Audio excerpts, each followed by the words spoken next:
Annenberg Media.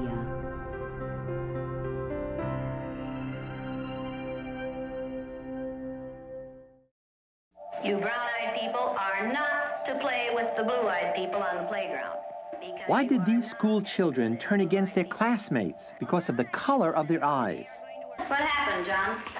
Russell called me names and I hit him in the gut. How does Madison Avenue get us to say, yes, I'll buy it? Constructing Social Reality, this time on Discovering Psychology.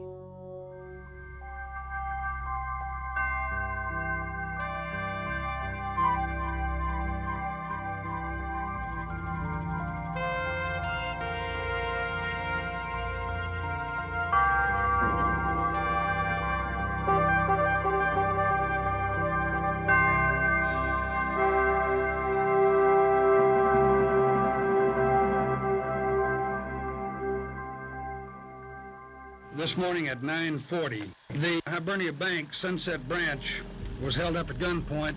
Patricia Campbell Hurst has been named in a federal warrant. Greetings to the pupil. This is Tanya. I renounce my class privilege, and I would never choose to live the rest of my life surrounded by pigs like the Hursts. I just hope everybody will remember that physically Patty is still a kidnapped victim. Psychologically, she's a victim of thought control by terrorists. And all I can do is hope and pray that God will bring her home again. Cult behavior results from the power a situation has over an individual's thoughts and actions. And cult organizations change reality to suit the situation. Essentially, human beings adapt. We're very social beings, and if you control the environment long enough with a person, you can cave them in. You can cave in their ability to think critically. Stephen Hassan is a nationally recognized cult counselor, an expert on the altered realities destructive cults create to imprison their members. The fast way to look at a group, as whether or not it's a destructive cult, is to look at its attitude towards information. A healthy, legitimate group will tell you up front who they are, what they believe, and what they want from you. A destructive cult will lie, lie, lie. Cults are not just religious. According to Hassan, whole countries can employ destructive, cult-like behavior. Cults come in a variety of shapes and sizes and forms. There are political cults, therapy cults, business cults. There are many corporations that are employing these same techniques where the leader is not allowed to be questioned, there's no accountability within the structure of the organization, there's deception, where people's individuality and ability to make decisions for themselves is not respected, and people are coerced through fear or guilt into conforming and obeying. According to Hassan, cults employ several tactics to recruit and keep members. It's a combination of behavior modification and social influence techniques. People are not allowed to be themselves in a mind control group. They're cloned in the image of the leader. Their own individual interests, talents, and abilities are minimized. People are taught to think the right way, feel the right way, and its effects undermine a person's ability to act independently. People get involved with these groups because they think it's going to improve their life, it's going to help them to cope, it's going to help them be more effective, it's going to make them more money, it's going to help them with relationships. And it's only years later when they crawl away from the group that they realize what was done to them. Last time we learned about the power of the situation in controlling social behavior. But now it's time to add a second lesson of social psychology, that the situation matters not only in terms of its objective reality, but also in terms of the way it's perceived, understood, and interpreted by the people inside it. It's this subjective view of reality that forms the foundation for much social behavior. Psychologists refer to this ability to create subjective realities as the power of cognitive control, the power of people's beliefs to give different meanings to the situations in which they find themselves. These beliefs can exert a guiding force over social behavior. At times, overriding the objective facts of the situation. So whenever you want to understand some unusual or unexpected social behavior of other people, ask yourself first what their situation is, and second, whether their perception of that situation might be different from yours. In fact, it's remarkable how small a difference among people can trigger prejudice, and how hard it is to stop prejudice once it takes hold. In no time at all, we can create a totally new construction of reality to define those we dislike and fear because they are different. A provocative demonstration of the nature of prejudice took place not in a psychologist's laboratory, but at a school in Riceville, Iowa. Would you like to try this? Yeah! Sounds like fun, doesn't it? No. Is there anything about... After the assassination of Dr. Martin Luther King Jr. in 1968, Jane Elliott, a third-grade teacher, decided to teach her class just what it means to experience arbitrary discrimination. Elliott divided her class into two groups, the inferior brown-eyed people and the superior blue-eyed people. I mean, the blue-eyed people are the better people in this room. Oh, yes, they are. Blue-eyed people are smarter than brown-eyed people. My dad isn't that. I got stupid. Is your dad brown-eyed? Yeah. One day you came to school and you told us that he kicked you. He did. Do you think a blue-eyed father would kick his son? Yeah. My dad's blue-eyed. He's never kicked me. Greg's dad is blue-eyed. He's never kicked him. Greg's dad is blue-eyed. He's never kicked him. What color eyes did George Washington have? Blue. Blue.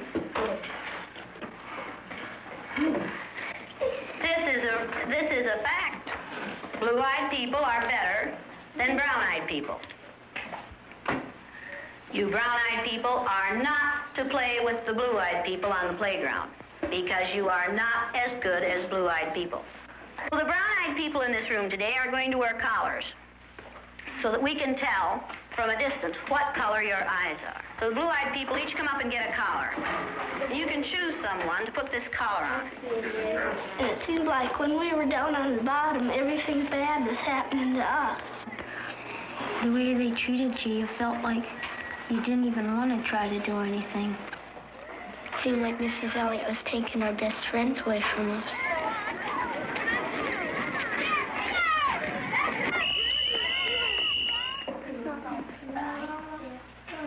What happened at recess? Were two of you boys fighting? Yeah, Russell and John were. What happened, John? Russell called me names and I hit him in the gut. What did he call you? Brown eyes. Did you call him brown eyes? They always call us that. Greg and all of the boys call us brown eyes. They say, come here, brown eyes. And they were calling us blue eyes. I wasn't. Sandy and Donna were. Yeah. What's wrong with being called brown eyes? It means that we're stupider. No, not that. Yeah. Oh, that's just the same way as other people call black people niggers. Yeah. Is that the reason you hit him, John? Did it help? Did it stop him? Did it make you feel better inside? Stop Russell. Did it make you feel better inside? Laugh at you when you did it? I watched what had been marvelous, cooperative, wonderful, thoughtful children turn into nasty, vicious, discriminating little third graders in a space of 15 minutes.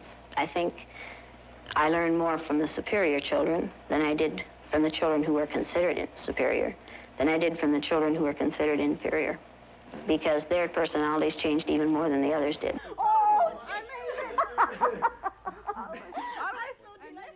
15 years later, a reunion brought together the former members of Mrs. Elliott's class.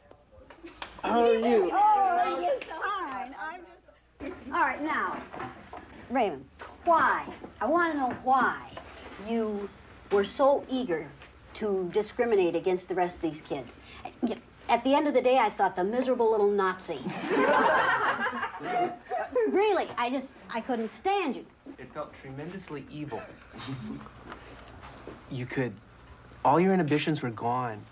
And no matter if they were my friends or not, any pent-up hostilities or aggressions that these kids had ever caused you, you had a chance to get it all out. I felt like I was a king, like I ruled them brown eyes, like I was better than them. Happy. Boy, that day after we went home, and talk about hating somebody, it was there. You hated me. Yeah, of what you were putting us through. Nobody likes to be looked down upon. Nobody likes to be hated, teased, or discriminated against. And it just boggles up inside of you. You just get so mad. In this classroom demonstration, Jane Elliott and her students revealed just how easy it is to alter objective reality and substitute an arbitrary alternative conception of the world. No matter how superficial the differences between people may be, once those differences become indicators of superiority versus inferiority, of acceptance versus rejection, of worthiness versus worthlessness, they become institutionalized. Rules are made, norms are created, and expectations are formed about how people of different status ought to behave. Fortunately, however, positive expectations can change a person's perception of a situation just as dramatically as negative expectations. Psychologists call this the Pygmalion effect, after the George Bernard Shaw play of the same name, in which even an uneducated ragamuffin can be transformed into a proper society lady. In an experiment conducted at an elementary school like this one, psychologist Robert Rosenthal and school principal Lenore Jacobson took the Pygmalion effect one step further. What we wanted to show was the extent to which teachers' expectations could actually affect pupils' intellectual performance, for example, their IQ scores. So what we did was we tested everybody in a school with a test that pretended to be a test that would predict academic blooming, so-called Harvard test of inflected acquisition. And allegedly on the basis of that test, but not really, we gave each of the teachers in the school the names of a handful of children in her classroom that would get smart in the academic year ahead. These kids' names were taken out of a hat. We chose them by means of a table of random numbers. The children themselves did not know in any direct way that teachers were holding certain expectations for them. Teachers were told not to tell the kids, and of course we didn't tell the children either. So the children never knew. 6 times something that's close to 32. Good, 6 times 5. And then when we tested the children a year later, we found that those kids who'd been alleged to their teachers to be showing or going to show intellectual gains, in fact showed greater intellectual gains than did the children of whom we'd said nothing in particular. So the kids actually got smarter when they were expected to get smarter by their teachers. We've come to feel that there are really 4 factors that operate in the mediation or communication of these self-fulfilling prophecies, especially in the classroom, but not only in the classroom. So what are these 4 things that teachers tend to do differently to kids for whom they have more favorable expectations? The first factor is the climate factor. Teachers tend to create a warmer climate for those children for whom they have more favorable expectations. They're just nicer to them, both in terms of the things they say and also in the nonverbal channels of communication. The other very important factor is the so-called input factor. That one probably won't surprise anyone. Teachers teach more material to those kids for whom they have more favorable expectations. After all, if you think a kid is dumb and can't learn, you're not going to put yourself out to try to teach them very much. 2 other factors, though, make a difference. One is the response opportunity factor. That is, kids get more of a chance to respond if the teachers expect more of them. They call on them more often. When they do call on them, they let them talk longer, and they help and shape with them the answers that the kids speak out, kind of working together to put the response out. The last is feedback. The feedback factor works in this way. As you might expect, if more is expected of a kid, the kid is praised more, positively reinforced more for getting a good answer out. But interestingly enough, is given more differentiated feedback when they get the wrong answer. One of the ways in which you can sometimes tell a little bit that the teacher does not have very high expectations for a kid is that the teacher is willing to accept a low-quality response, or it won't really clarify what would have been a good quality response, maybe because he or she feels, well, what's the use? The kid's not smart enough to profit from this additional clarification. So those are the four factors: climate, input, response opportunity, and feedback. In Jane Elliott's demonstration in Iowa, the children who were supposed to be inferior performed poorly because of the negative expectations of the teacher and the tensions created by prejudice. While in Rosenthal and Jacobson's experiment, the children who were supposed to be superior got the support they needed to excel.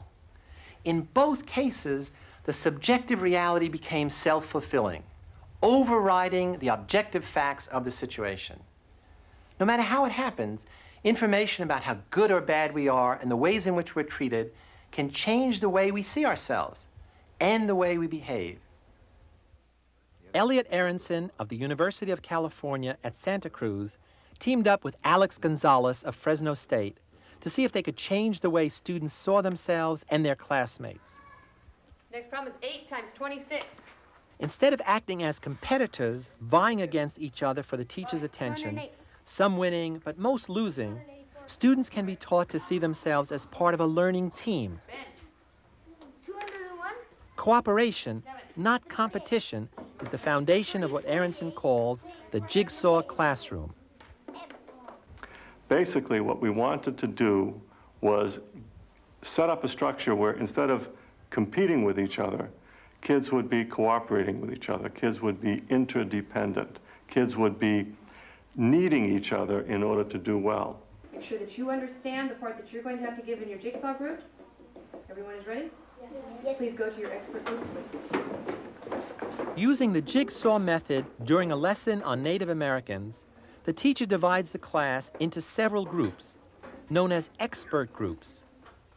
Each expert group was given one portion of the day's lesson. So, for example, one expert group dealt with shamans or medicine men, another with the religion of the Indians, another with the chiefs of the tribe. And each one of the expert groups studied that one particular aspect of the lesson. There was one person in each tribe who was even more important than the chief. He was the shaman. The students learned their individual part, which is similar to everyone else's in the group. They learn it, they rehearse it, they know it to the point where they can teach it to other kids.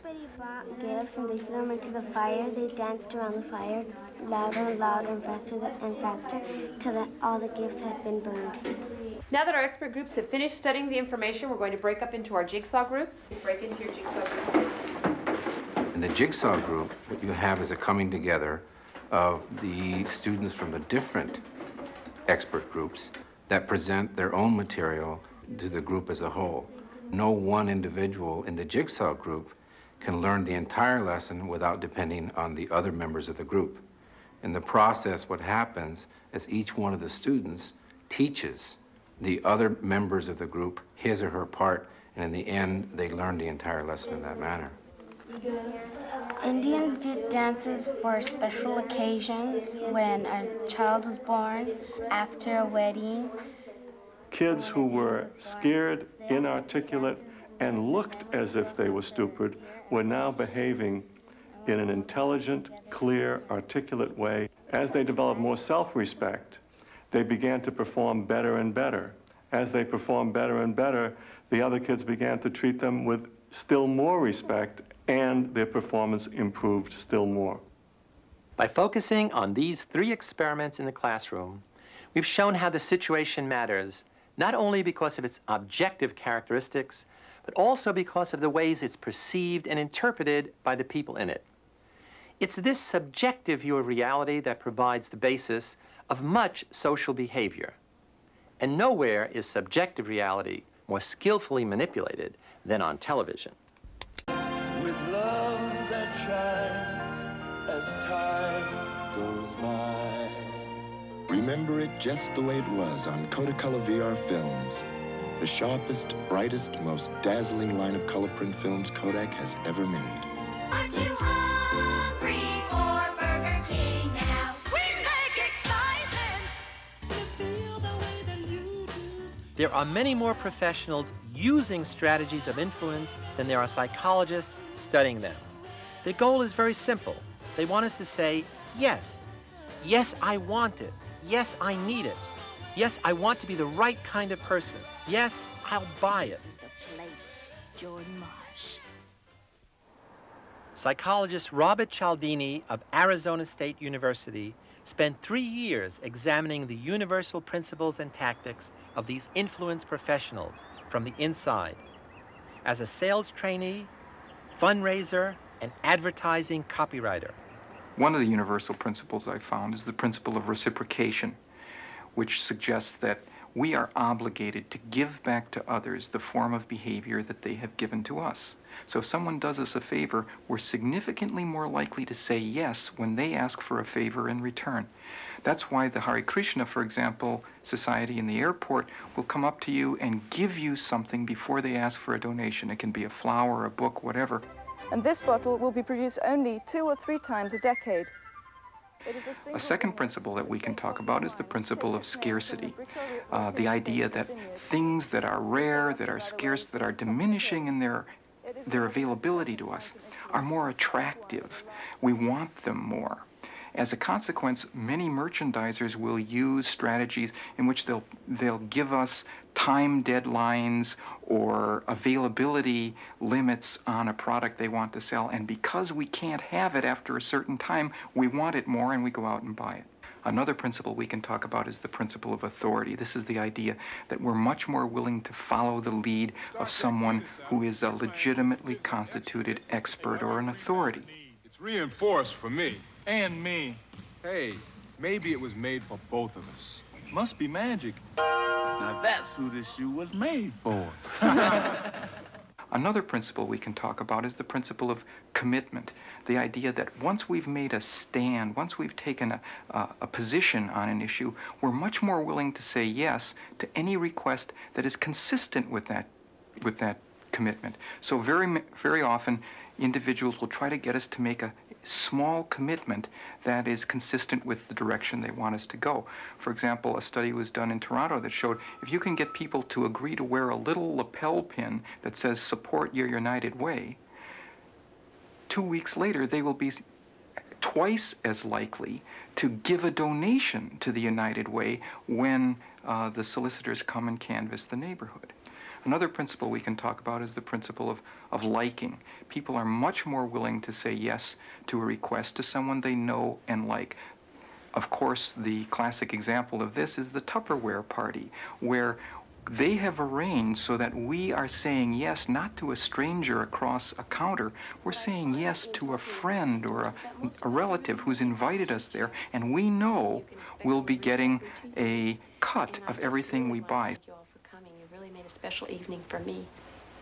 A final principle we can talk about is the principle of consensus. The idea that we're much more willing to say yes to a request if we have information that a lot of people around us are saying yes to that request. So people can give us evidence this is the largest selling, the fastest growing product, and we're much more willing to say, yes, this is something for me because everybody around us is doing so.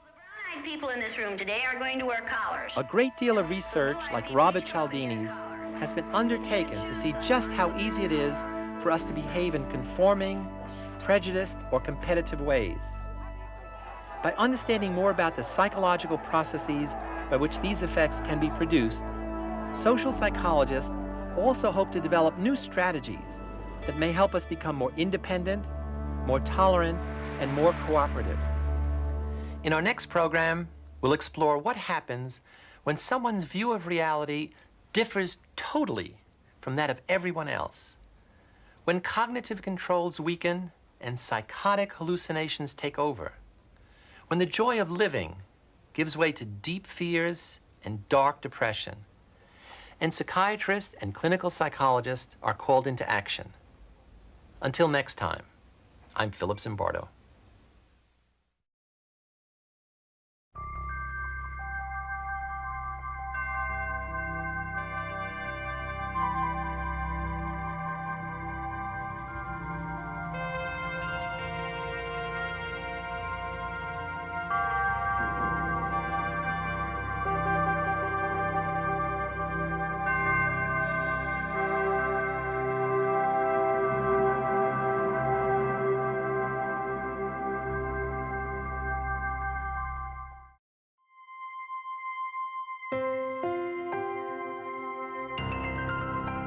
Annenberg Media.